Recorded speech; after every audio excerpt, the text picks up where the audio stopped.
In October 1940, a letter arrived at the offices of the National Rifle Association that would have seemed absurd to anyone reading it just 5 years later. Arthur Chevale, writing from Los Angeles to the dope bag column of American Rifleman magazine, delivered his verdict on America's new infantry rifle with absolute certainty. "It is my prophecy," he wrote, "that unless this rifle is altered in some very important respects, any unit armed with it will be defeated if faced by any trained and determined foe that has ordinary bolt-action rifles." 6,000 miles away on the other side of the Pacific, Japanese military planners were reaching similar conclusions. American soldiers, they believed, were soft and undisciplined.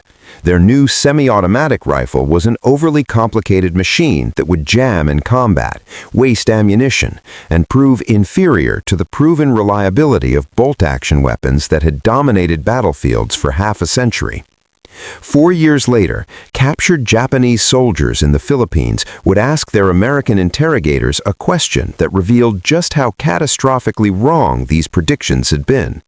How, they wanted to know, could America afford to equip each of its infantrymen with a machine gun?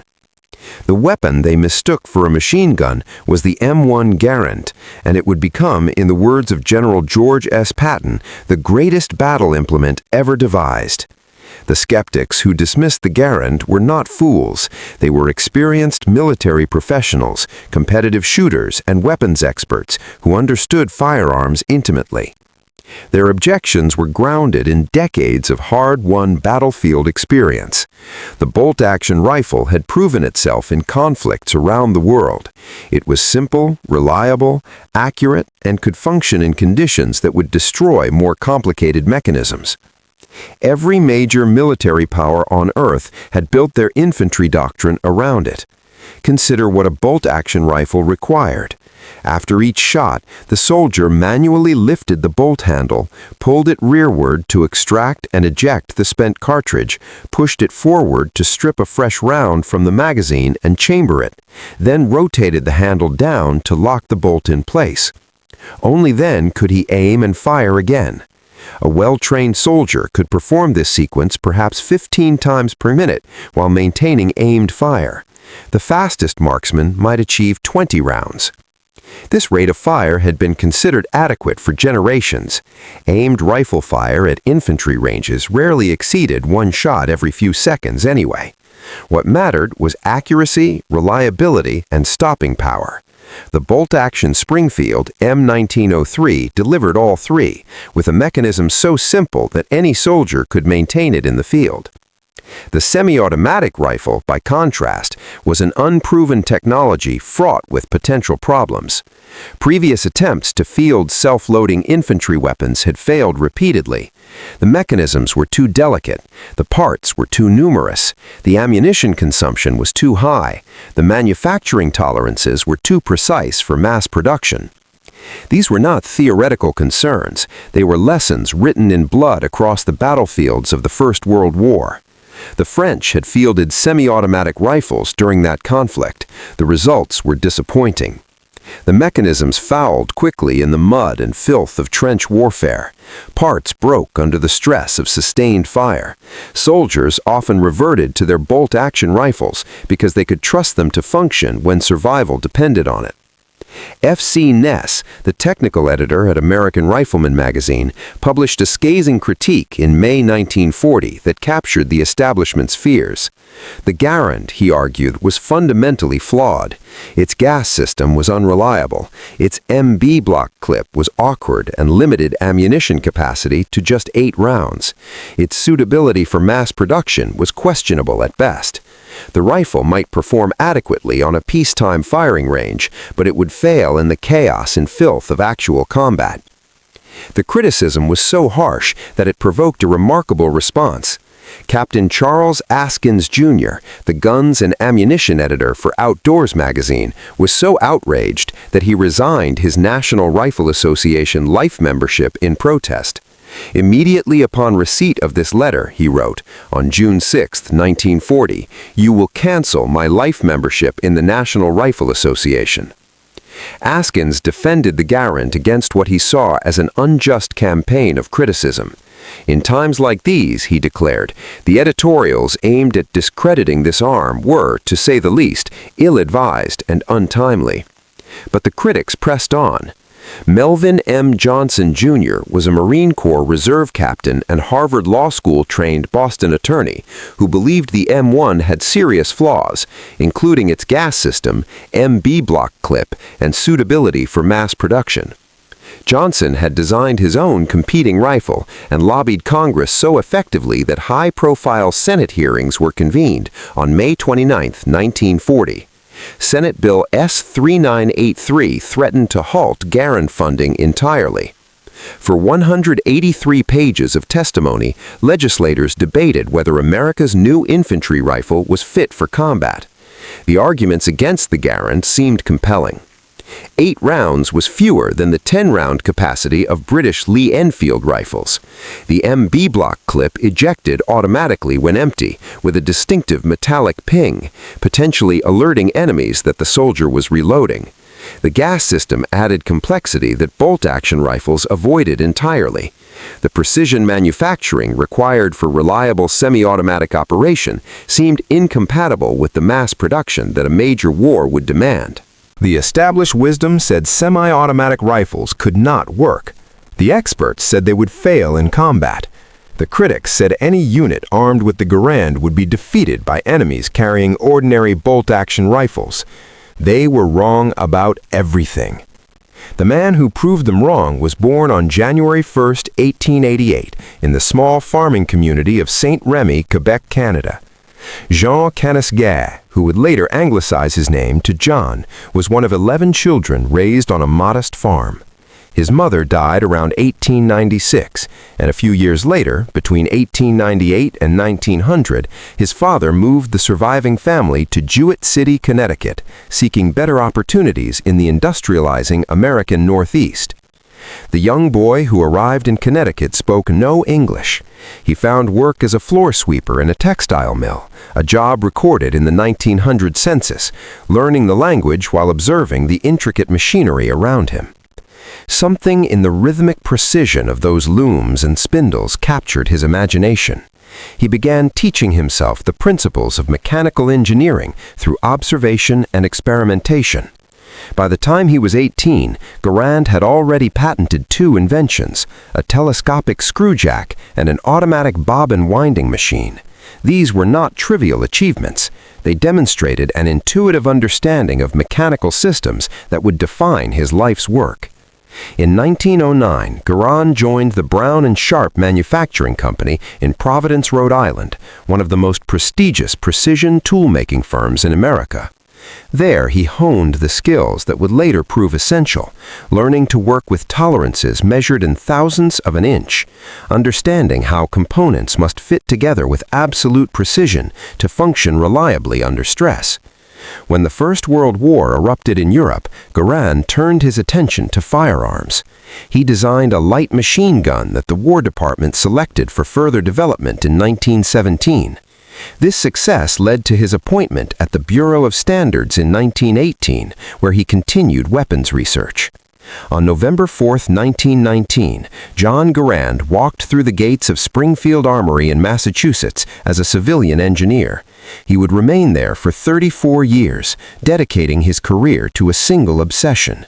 He wanted to design a semi-automatic rifle that could replace the bolt-action Springfield M1903 as the standard American infantry weapon. The challenge was immense.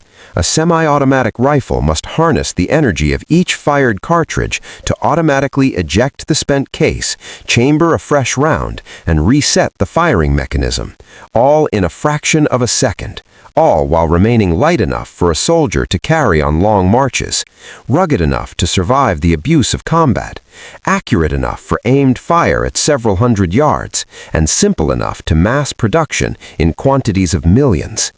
Every aspect of the design involved trade-offs.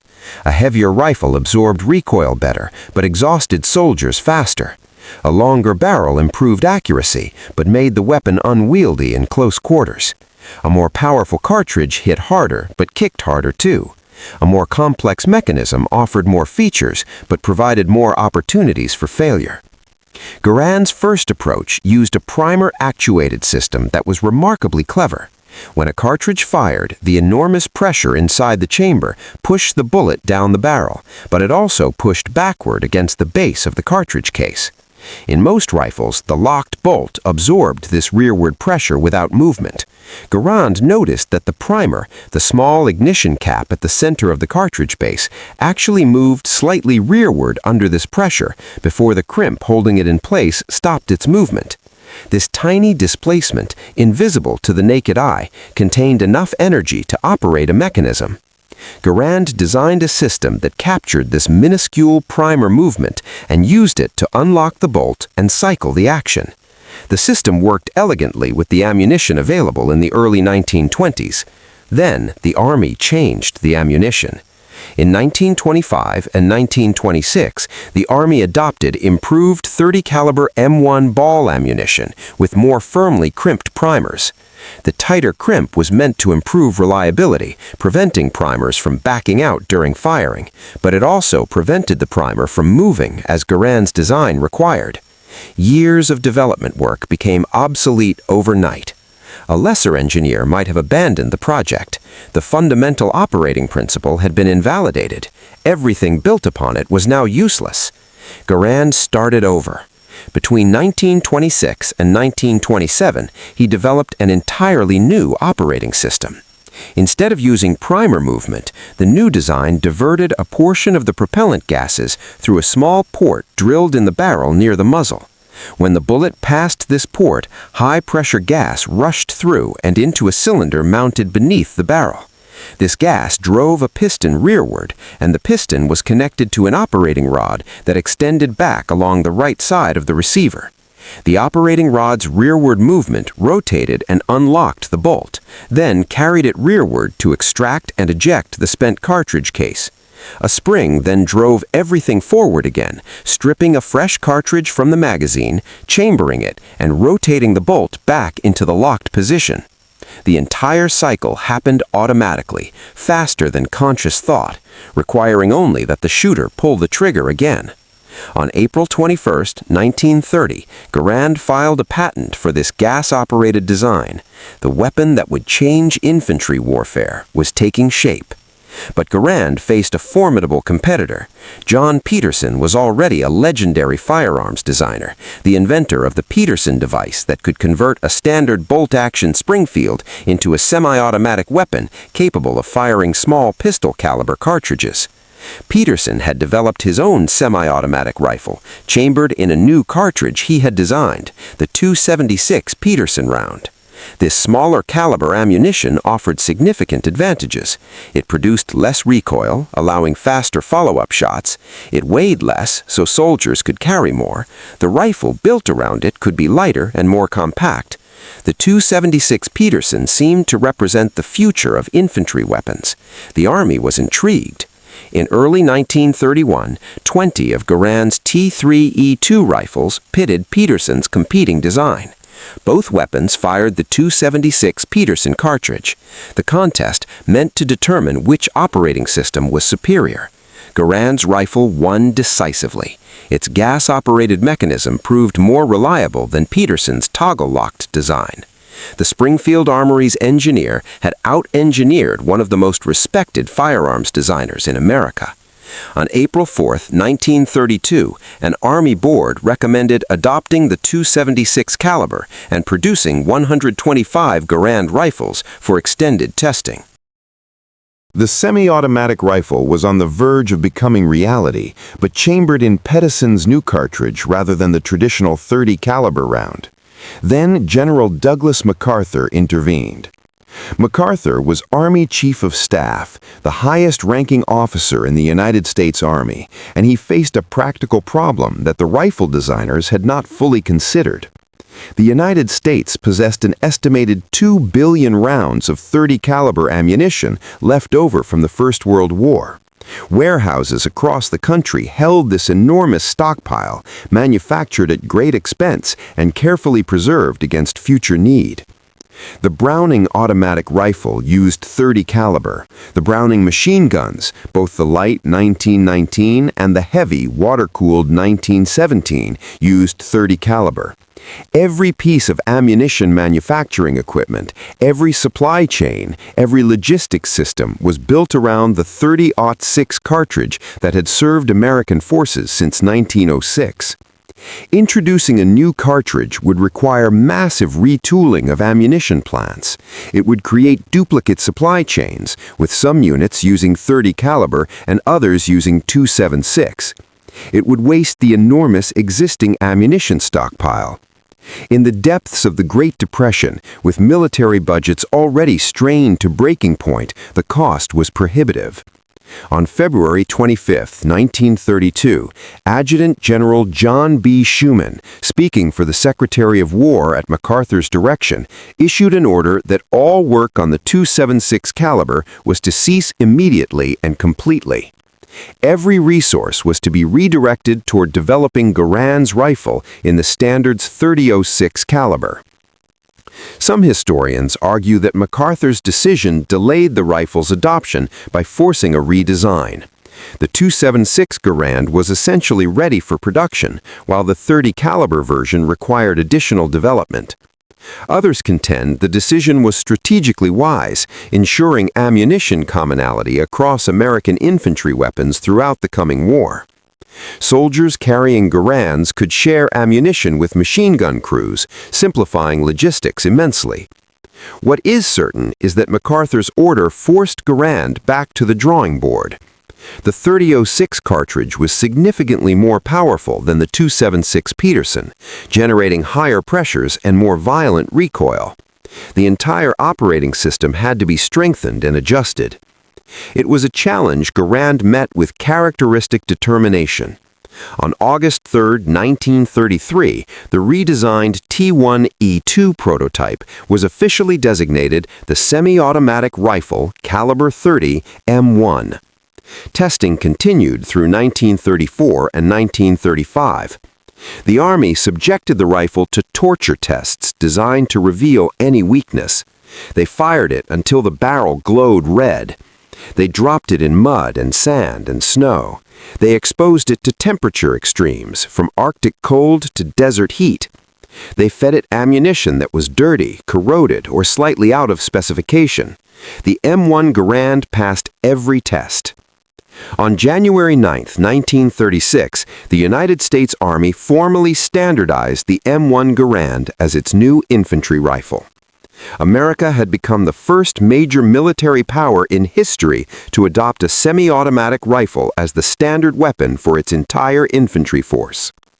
The weapon that emerged from this long development process was a masterpiece of practical engineering. It measured 43.6 inches from butt plate to muzzle with a 24-inch barrel. It weighed approximately 9.5 pounds unloaded, heavier than most bolt-action rifles, but necessary to absorb the recoil of the powerful .30-06 cartridge and the cycling of the semi-automatic action. The rifle fired the .30-06 Springfield cartridge, the same ammunition used by American forces since 1906. This round propelled a 150-grain bullet at approximately 2,800 feet per second, generating enough energy to be effective at ranges well beyond what infantry combat typically required. The sights were adjustable for both windage and elevation, calibrated out to 1,200 yards, though practical combat ranges rarely exceeded 400. The N-block clip that held 8 rounds became one of the rifle's most distinctive features. Unlike detachable magazines that could be lost or damaged, the N-block clip was a simple stamped steel frame that held cartridges in place. The shooter pushed the loaded clip down into the receiver from above, and the bolt automatically closed to chamber the first round. After the 8th shot, the empty clip ejected automatically with a distinctive metallic ping, and the bolt locked open to indicate the rifle was empty. This ping gave rise to a persistent myth that would follow the rifle through history. Critics claimed that enemy soldiers could hear the ping and would charge during the moment of vulnerability while the American reloaded. Supposedly, clever soldiers learned to throw empty clips to deceive opponents into exposing themselves. The myth persisted for decades, but it had no basis in combat reality. Post-war interviews with German and Japanese veterans consistently found that the sound was inaudible amid the chaos of battle. Artillery explosions, machine gun fire, rifle shots, grenade blasts, and the general cacophony of combat drowned out any sound as small as a clip ejecting. The ping was distinctive on quiet firing ranges, but meaningless in actual warfare. 11 days after the Army standardized the rifle on January 20, 1936, John Garand signed over all of his patent rights to the United States government. He received no royalties, he accepted no bonuses, he demanded no stake in the profits that production would generate.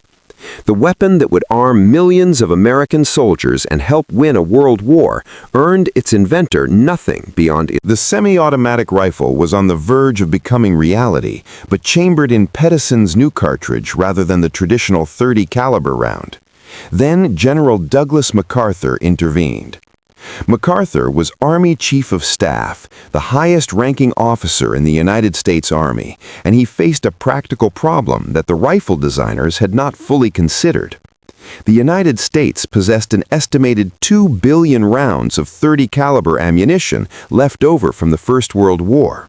Warehouses across the country held this enormous stockpile, manufactured at great expense and carefully preserved against future need.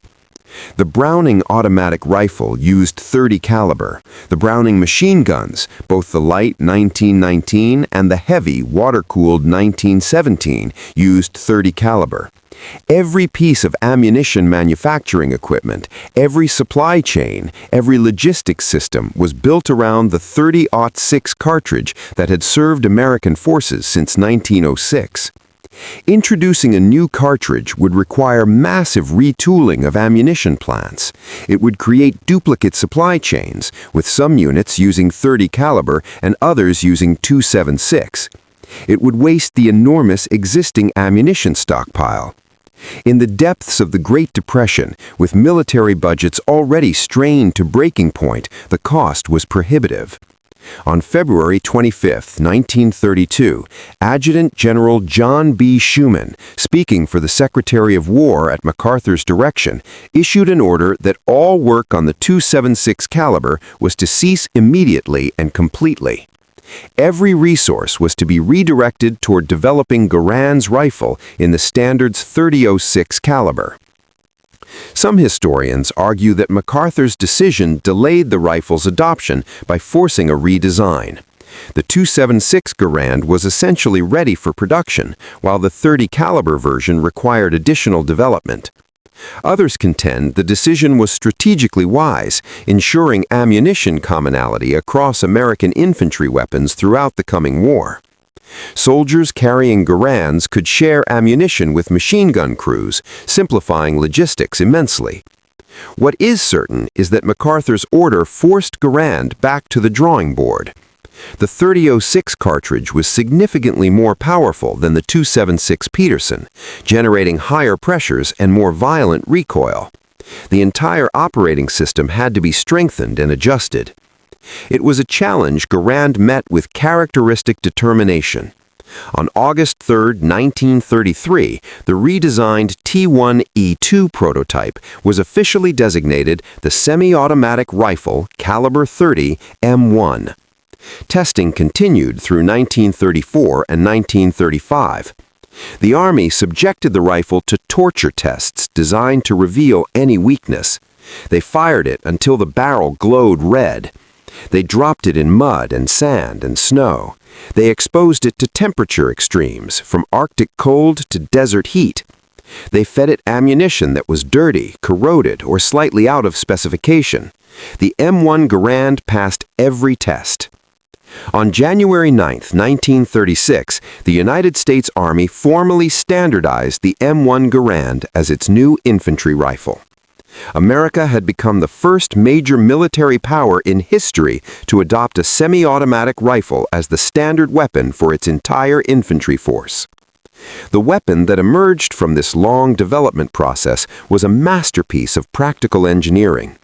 It measured 43.6 inches from butt plate to muzzle with a 24-inch barrel. It weighed approximately 9.5 pounds unloaded, heavier than most bolt-action rifles, but necessary to absorb the recoil of the powerful .30-06 cartridge and the cycling of the semi-automatic action.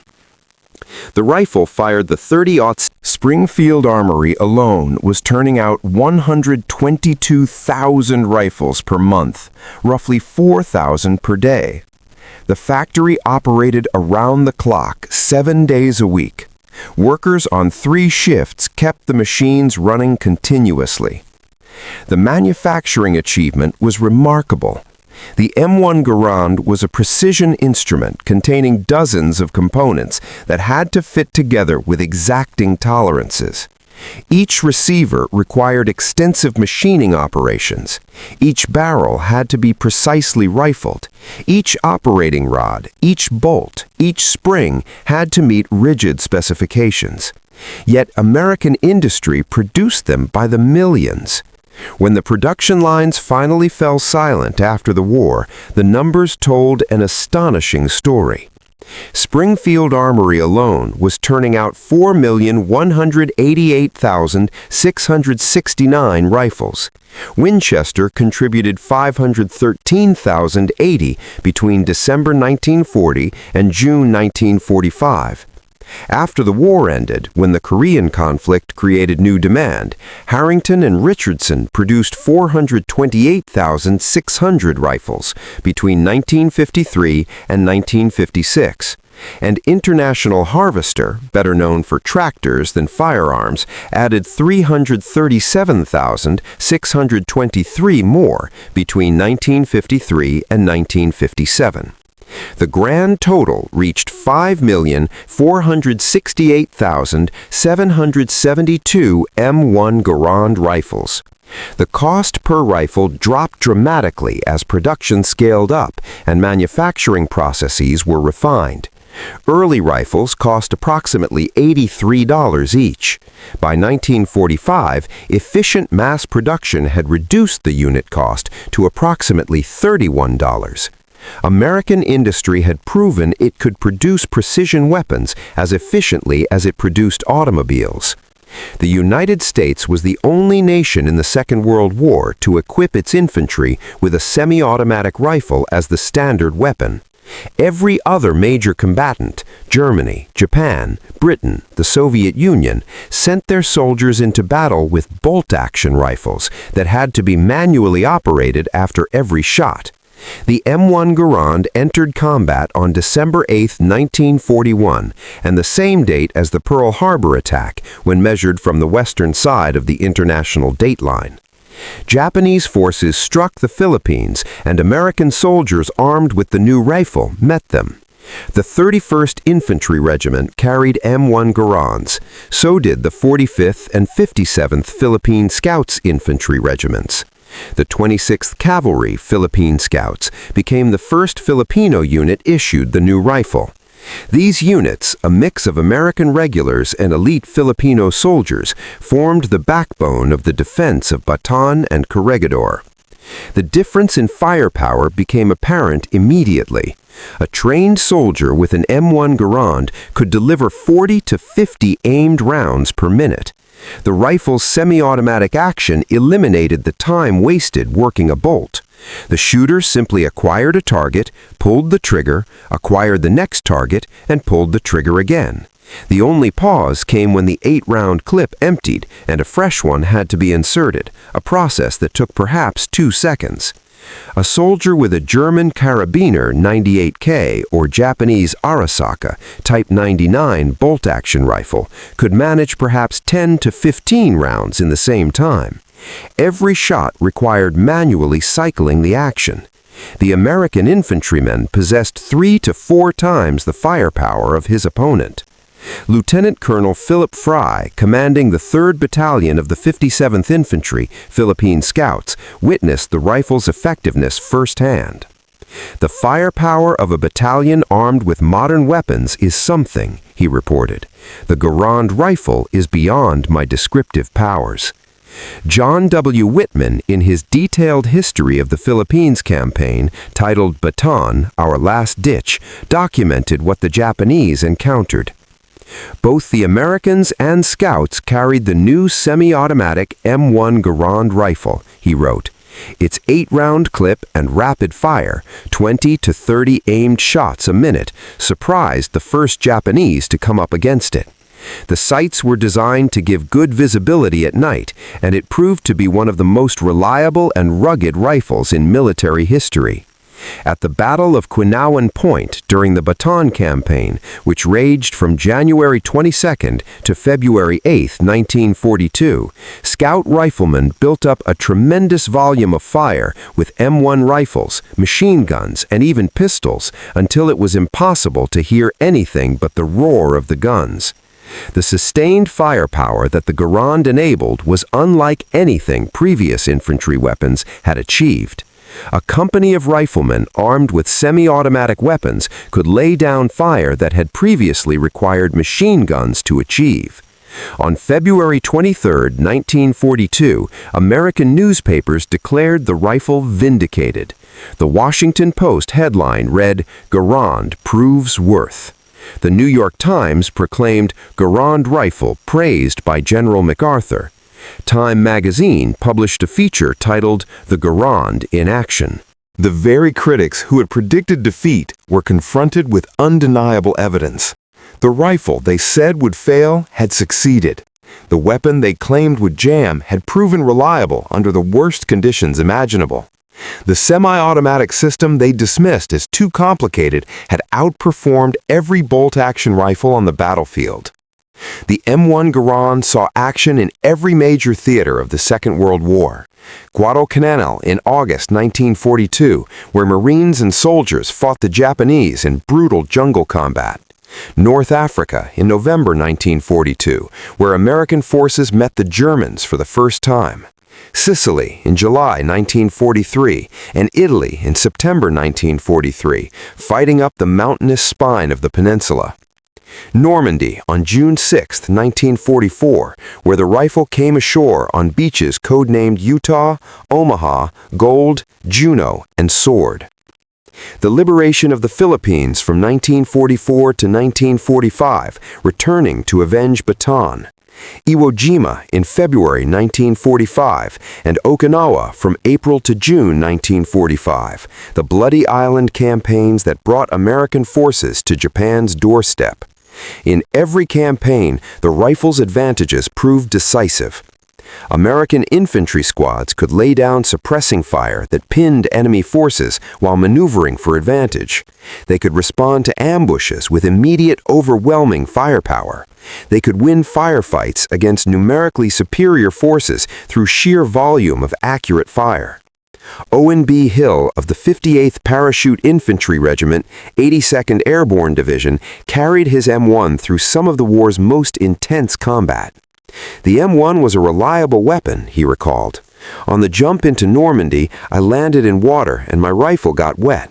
Although it was wet, it worked just fine. Even during the Bulge, in miserable conditions, I cleaned my rifle every time I had the chance. I never had any problems with it. Hill's service record documented his experiences.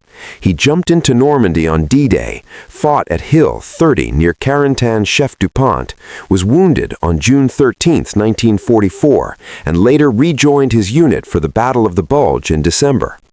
His testimony reflected what thousands of American soldiers discovered. The reliability that skeptics had doubted proved exceptional. The M1 functioned in jungle heat, where humidity approached 100% and metal rusted overnight. It functioned in Arctic cold, where lubricants turned to glue and bare fingers froze to metal. It functioned in desert sand that infiltrated every mechanism and European mud that caked inches thick. Soldiers who maintained their weapons found they could depend on them absolutely when their lives were at stake. Germany recognized the American advantage and scrambled to respond. The Carabina 98K was an excellent bolt-action rifle descended from the legendary Gare 98 that had armed German soldiers in the First World War. It was accurate, reliable, and lighter than the Garand at approximately 8 to 9 pounds, depending on the variant. Over 14 million were produced by factories across the Reich, but its rate of fire left German infantry at a significant disadvantage in sustained firefights. When American and German squads met in combat, the Americans could deliver 3 to 4 times as many aimed shots. Individual German marksmanship might be superior, but volume of fire often mattered more than precision. The Wehrmacht launched the Gare 41 program in 1940 to develop a semi-automatic rifle that could match American firepower. German engineers faced the same challenges Garand had overcome, but without the benefit of his decade and a half of development work. The resulting weapons used a flawed muzzle trap gas system similar to the early Garands that Springfield had already abandoned. The design proved prone to fouling and mechanical failure under field conditions. Total Gare 41 production reached only approximately 120,000 rifles, split between two competing designs from Mauser and Walther. The weapons saw limited service on the Eastern Front, where their unreliability in harsh conditions made them unpopular with troops. Only after German forces encountered Soviet SVT-40 semi-automatic rifles did Wehrmacht engineers find a solution. The SVT-40 used a short-stroke gas piston system that proved far more reliable than the muzzle trap approach. German engineers essentially copied this system for the improved Gare 43, which entered production in 1943. The Gare 43 was a capable weapon. Its 10-round detachable magazine offered greater capacity than the Garand's 8-round clip. It could be topped off without requiring the shooter to empty the magazine first. It proved effective as a sniper platform when fitted with a telescopic sight. But Germany produced only approximately 42,713 Gare 43s.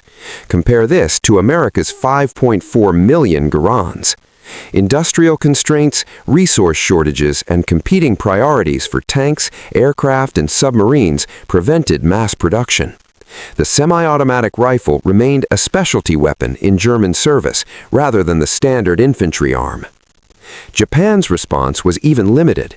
Japanese military authorities captured M1 Garands early in the war and recognized their potential.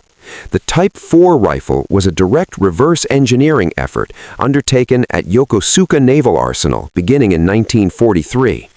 Japanese engineers carefully disassembled captured Garands and drafted technical drawings of every component. They attempted to replicate the rifle chambered for the 7.7mm Japanese cartridge that was standard in their military. However, the weaker 7.7mm round did not generate the same gas pressure as the .30-06. This caused cycling failures, with the action failing to complete its stroke reliably. Japan's exhausted industrial capacity could not devote resources to solving these problems. Only 100 to 125 rifles were assembled from approximately 200 to 250 part sets. Testing was still ongoing when the war ended. Neither Germany nor Japan ever fielded a semi-automatic rifle in numbers sufficient to match American firepower. The industrial and technological advantage that John Garand had given the United States proved insurmountable. The consequences of this advantage were measured in lives saved and battles won. Sergeant John R. McKinney earned the Medal of Honor on May 11, 1945, at Tayabas Province on the island of Luzon in the Philippines. His actions that day demonstrated what the M1 Garand could do in skilled hands against overwhelming odds. McKinney was serving with Company A, 123rd Infantry Regiment, 33rd Division. His unit had established defensive positions when approximately 100 Japanese soldiers launched a nighttime assault. The attack came suddenly, with enemy troops penetrating the perimeter before defenders could fully respond. A Japanese sergeant named Fukutaro Mori reached McKinney's position while the American was resting. Mori struck McKinney with a sword, dealing a glancing blow that severed part of his ear. Though dazed and bleeding, McKinney seized his M1 and bludgeoned his attacker. He then shot another Japanese soldier who was charging toward him. For the next 36 minutes, McKinney single-handedly defended a section of the perimeter. Japanese soldiers came at him in waves.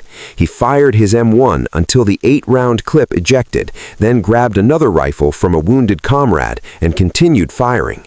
When rifles ran empty faster than he could reload, he used the Garand as a club in hand-to-hand combat, smashing attackers with the heavy walnut stock. When the attack finally ended at dawn, McKinney had killed 40 Japanese soldiers, 38 at his machine gun position, and 2 more at a mortar position 45 yards distant. The volume of fire he had delivered with successive M1s had broken the assault and saved his unit from being overrun. President Harry Truman presented McKinney the Medal of Honor at the White House on January 23, 1946. The citation praised his indomitable courage, his superb skill with his weapons, and the heroic and inspiring determination he had demonstrated. Sergeant Francis S. Curry earned his Medal of Honor on December 21, 1944, near Malmedy, Belgium, during the desperate fighting of the Battle of the Bulge. Curry served with the 3rd Platoon of Company K, 120th Infantry Regiment, and 30th Infantry Division. He was 19 years old when German forces launched their massive offensive on December 16th. Curry's unit found itself in the path of the onslaught. 5 days later, near the Belgian village of Malmedy, German tanks and infantry attacked his position. Curry witnessed enemy tanks firing on American positions and saw 5 of his comrades wounded by the barrage.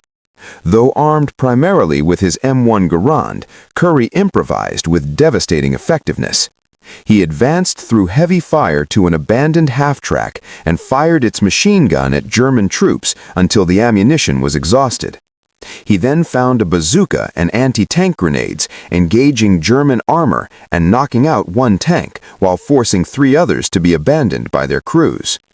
Moving to another position, he used his rifle and additional weapons to provide covering fire that allowed the evacuation of wounded Americans. Curry's extensive training with the M1 Garand enabled his remarkable performance. The rifle's reliability under the frozen conditions of the Ardennes winter proved crucial. When other weapons might have failed, the Garand functioned flawlessly, allowing Curry to maintain accurate fire while constantly moving and engaging multiple targets. On January 26, 1945, 1 day after the official end of the Battle of the Bulge, General George S. Patton sat down to write a letter. The Battle of the Bulge had been America's deadliest engagement of the Second World War. Approximately 19,246 Americans had died in the frozen forests of Belgium and Luxembourg over the previous 6 weeks. Patton's Third Army had achieved one of the war's greatest feats during the battle. When German forces surrounded the town of Bastogne and the paratroopers defending it, Patton pivoted his entire army 90 degrees and drove north through atrocious winter conditions to relieve the siege. 250,000 men with all their vehicles, artillery, and supplies changed direction in days, a feat of logistics and command that military historians still study. Patton knew weapons. He had been a competitive pistol shooter good enough to represent the United States at the 1912 Olympics. He had been a cavalry officer who understood the importance of firepower from horseback. He had been a pioneer of American tank warfare who appreciated the value of mechanical reliability. And he had been a combat commander who paid close attention to the tools his soldiers carried. His letter was addressed to Major General Levin H. Campbell, Jr., the Chief of Army Ordnance, the man responsible for providing American forces with their weapons. Patton's assessment was unequivocal.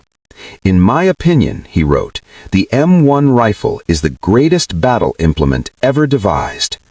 The letter continued with praise for all Army ordnance. "Our machine guns, mortars, artillery, and tanks are without equal," Patton declared. But it was his verdict on the rifle that would echo through military history. The original letter, written on 3rd Army letterhead, is preserved in the George S. Patton Papers in the Manuscript Division of the Library of Congress. Historian Martin Blumenson, the only scholar to enjoy unlimited access to the vast Patton archive, published it in the Patton Papers, Volume 2, 1940 to 1945, in 1974. Patton's endorsement came from direct battlefield experience. He had seen what the rifle could do. He had watched his soldiers wield it against the best the German army could field. His words were not promotional rhetoric. They were the considered judgment of one of history's most successful combat commanders. The M1 Garand remained America's primary infantry rifle through the Korean War from 1950 to 1953. Production resumed in 1952 to meet wartime demand. The rifle that had proven itself against Germans and Japanese now faced Chinese and North Korean forces in even harsher conditions. Army historian S.L.A. Marshall analyzed the weapon's Korean War performance and found it exceptional.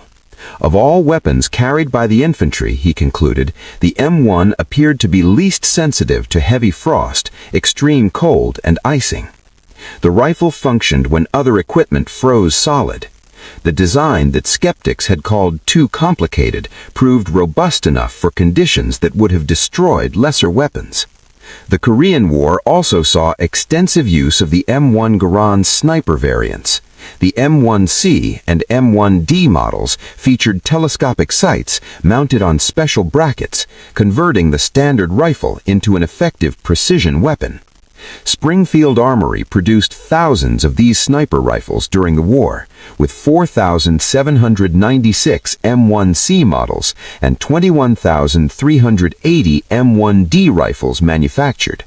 American snipers armed with scoped Garands proved devastatingly effective against Chinese and North Korean forces. The semi-automatic action allowed rapid follow-up shots that bolt-action sniper rifles could not match. A skilled marksman could engage multiple targets in quick succession, something impossible with traditional sniper weapons. On May 1, 1957, the M14 rifle officially replaced the M1 Garand as the standard American infantry weapon.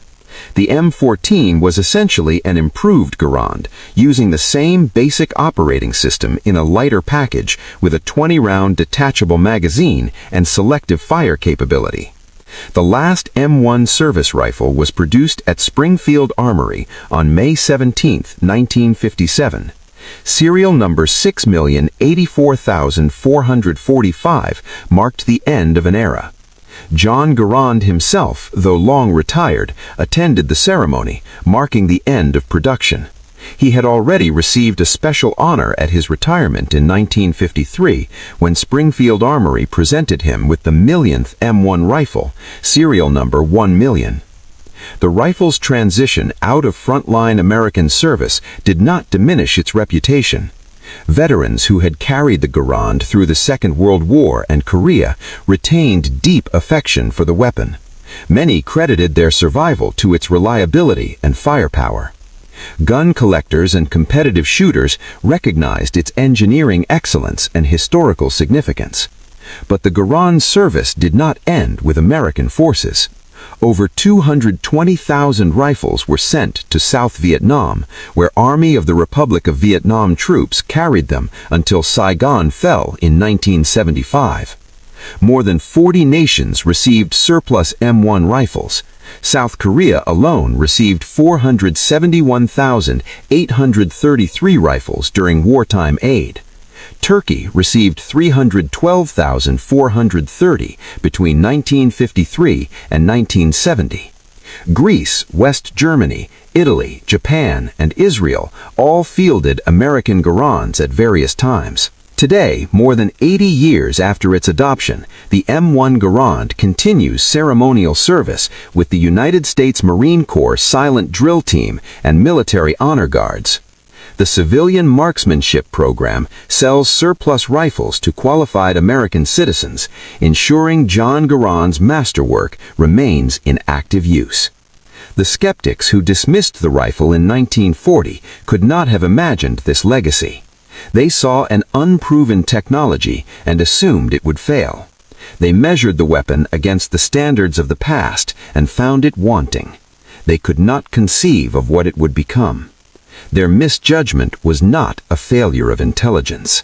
It was a failure of imagination. They looked at the M1 Garand and saw only what they expected to see, an overly complicated machine that violated the proven principles of weapons design. They did not see what actually existed, a revolutionary instrument that would transform infantry warfare and give American soldiers a decisive advantage over every enemy they faced. John Garand never became wealthy from his invention. He never sought fame. He never received the financial recognition that his contribution deserved. He simply went to work every day for 34 years and solved one of the most difficult engineering problems in military history. The soldiers who carried his rifle trusted their lives to it. Millions of them came home because the weapon he designed worked when they needed it most. The rifle that Arthur Schivel predicted would lead to defeat instead helped secure victory across 2 oceans and a decade of warfare. If you found this story as compelling as we did, please take a moment to like this video. It helps us share more forgotten stories from military history. Subscribe to stay connected with these untold histories. Each one matters. Each one deserves to be remembered. Leave a comment below telling us where you are watching from. Our community spans the globe. From veterans to history enthusiasts, you are part of something special here. Thank you for watching, and thank you for keeping these stories alive.